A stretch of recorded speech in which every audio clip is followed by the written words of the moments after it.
aniga waxaa la yidhaahaa maxamed cabdilxuus waxaan ku magac dheerahay saweynaan ku magac dheer duqeyda dhadhaab baan ka mid ahay qaasaan duqa buula dhaydhay baan maanta reer dhadhaab dadweynihii waan fadhiisanay dowladdaa noo yeertay dhiyooga dhadhaab baa noo yeeray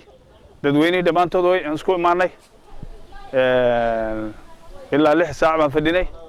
waxaa laga tashanahayay laba qodob waxaa ka mid ah nabadgelyada iyo sensaska sensaska waa loo diyaar garoobay inay dadweynuhu dhan ay shaqada qabtaan gabar iyo oday iyo wiil dawladda saan ku wada hadalay waan ballan qaadnay insha Allahuna waan ku guuleysanayna insha Allah shaqa aad u fiicanna waan qabanaynaa ku ansiya hadda meeshan ka baxno ilaa waqtiga uu dhamaado salaada intaan ku jirno ma inta kale sensa qof walba inuu dhaho taasaan ku dhamaysan galiyada yaa laga hadlay bandaj annaka wadanku nimaado oo waxyaalo meelo kale ka imaadaan oo kuwa nabadiidka way jiraan way naga hadashay dawladda adawga meelaha kale ka imaan nabadiidka in la iska ilaaliyo kuwa kale oo annaka gudaha naga oo casiyaal gudaha naga ka kaceen oo dawladdii dadweynaha sida u yaqaanaan shufta loo yaqaanana way jiraan dhibaatooyinka u badan annaka Soomaaliya boodhaaga yaan deganahay boodhaaga noo keenay gaarida aan xuduudka xirneen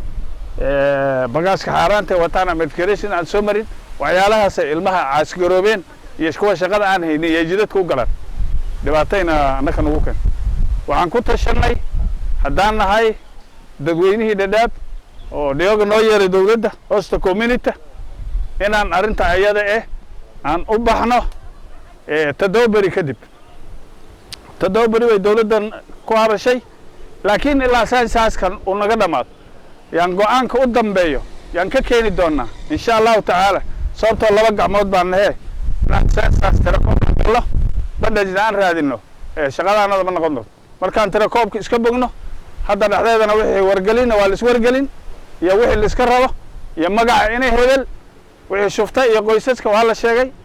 waana wax iska yar kuwaana waxaan leeyahay dawladda marka dadweynaha soo joogsado way iska soo gaafan doonaan dawlad fiican baan haysanaa niman jiifaf iyo niman dhiyooyaal oo shaqada dawladda iyo midda dadweynahaba ku fiican shaqadaana mar dhow way soo afjarmi annaka duqeydaana shaqada qaban doonaa